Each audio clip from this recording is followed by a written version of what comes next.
The flesh is weak is a warning, not an excuse to sin.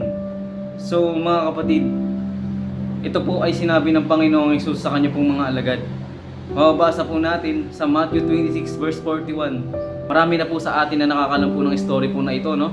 Na bago po dakpin ng Panginoong Hesus upang ipako sa krus dahil sa ating mga kasalanan, siya po ay nanalangin kasama po ang kanya pong tatlong alagad na sina Pedro at ang mga anak ni Zebedeo, Santiago and Juan, if I am not mistaken. Nanalangin po ang Panginoong Hesus bago po siya dakpin upang ipapako sa krus. Iniwanan niya po yung kanya pong tatlong alagad at siya po ay lumayo ng konti at siya po ay nanalangin sa Ama. So ngayon po, ito pong tatlong alagad na ito ay nakatulog dahil sa sobrang pagod po, no? Sinabi sa verse 40, nagbalik siya at dinatnan niyang natutulog ang tatlong alagad. Sinabi niya kay Pedro, talaga bang hindi kayo makapagpuyat na kasama ko kahit isang oras man lamang? And verse 41, dito po sinabi ng Panginoong Hesus na magbantay kayo at manalangin upang huwag kayong madaig ng tukso. Ang espiritu'y nakahanda, ngunit ang laman ay mahina. So mga kapatid, ito pong sinabi ng Panginoong Hesus sa kanya pong mga alagad. And even po sa ating po mga mananampalataya ngayon, ito po ay warning ng Panginoon at hindi po ito excuse upang tayo po ay mag-commit ng kasalanan at hihingi na lang ng tawad sa Diyos, mga kapatid. Ito po ay warning ng ating Panginoon. Ang sabi niya po dito, tayo daw po ay manalangin, magbantay daw po tayo at manalangin upang hindi tayo madaig ng mga tukso sa ating buhay, sa ating pang-araw-araw na pamumuhay bilang mga Kristiyano. Dagdag ko lang mga kapatid na bago po sabihin ng Panginoong Hesus ito sa kanyang mga alagad na ito, binalaan na ng Panginoong Hesus si Pedro na ipagkakaila siya ni Pedro. Diba ang sabi ni Pedro kay Jesus, hindi kita ipagkakanulo, hindi kita ipagkakaila, Panginoong Hesus, dahil mahal kita. Kagaya ng iba, hindi kita iiwan, Lord. Kahit pa hanggang kamatayan, kahit pa kamatayan ng pataw sa atin, hindi kita iiwan. Yun na sinabi ni Pedro kay Jesus. Sinabi ng Panginoong Hesus, 3 beses siyang ikakaila ni Pedro. Pero lalo pang pinagpilitan ni Pedro na hindi, Panginoon, alam niyo po na hindi ko po kayang gawin yan sa inyo dahil mahal kita, di ba? Oo, ito po ay nakatakda ng mangyari na ikakaila po ni Pedro, si Jesus. Pero ito po natin makikita mga kapatid na kaya po pala tayo ay nahuhulog sa mga tukso. Kung bakit po tayo akala po natin na ganito ako, na hindi ko na magagawa tong kasalanan na to. Sinuko ko na kay Lord sinuko ko na yung kasalanan na to. Hindi na ako babalik dito. Mga kapatid, alam niyo po ba, kaya po pala tayo ay pabalik-balik sa kasalanan. Akala natin na deliver na tayo.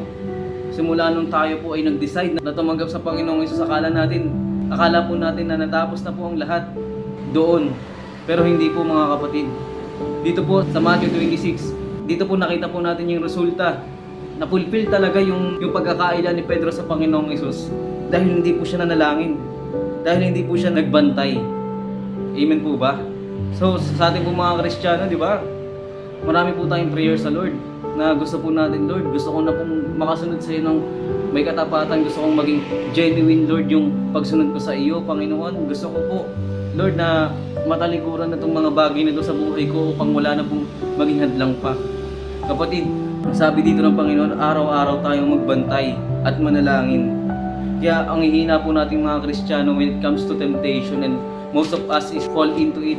Tayo po ay nahuhulog sa mga kasalanan at ito po bilang mga Kristiyano, ito po yung nagpapahina sa atin, sa ating mga spiritual na pamumuhay at nagpapawala ng gana sa atin sa Panginoon. At ang masaklap pa doon mga kapatid, maaari itong mapunta sa pag-backslide.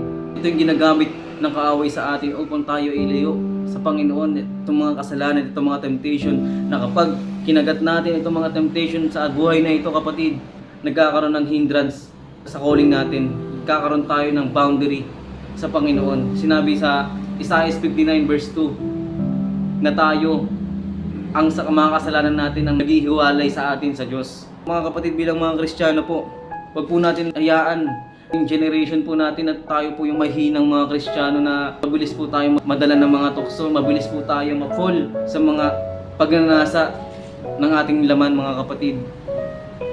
Hallelujah. So mga kapatid, tayo po ay patuloy na magpasakop sa Panginoon. Ang i-desire po natin sa ating buhay araw-araw, gawin po natin buhay ang panalangin. Kasi wala pong Kristiyano, wala pong lingkod ng Panginoon na magtatagumpay sa lahat ng gawa ng kaaway, sa lahat ng mga temptasyon, sa lahat ng mga kasalanan, kapatid. Hindi natin ito ma-overcome without Jesus, without the prayer. Kasi mga kapatid, prayer means relying on God's power. Mga kapatid, nakikita po ng Diyos ang mga tunay pong naglilingkod sa Kanya, ang mga tunay po na naghahanap sa Kanyang presensya, ang nagsisik sa Kanya sa mga secret places, kapatid. Kaya kapatid, nais ng Panginoon na tulungan tayo sa mga bagay na ito, sa mga temptation. Palagi tayong manalangin. Ito yung utos sa atin ng Panginoon na palagi po tayong magbabad sa panalangin. Sabi pa nga po dito na magpuyat daw po tayo.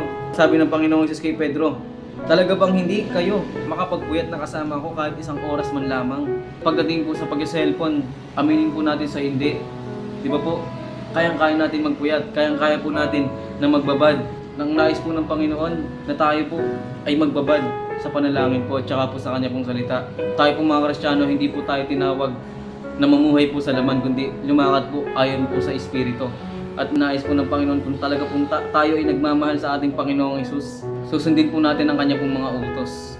Sabi po sa John 14 verse 15, sabi ni Jesus, if you love me, you will keep my commandments. So mga kapatid, gagawa po tayo at gagawa po ng paraan upang tayo po ay makapanalangin at hindi po natin nahahayaan na hindi po tayo makapanalangin upang hindi po tayo magmadaig ng tukso.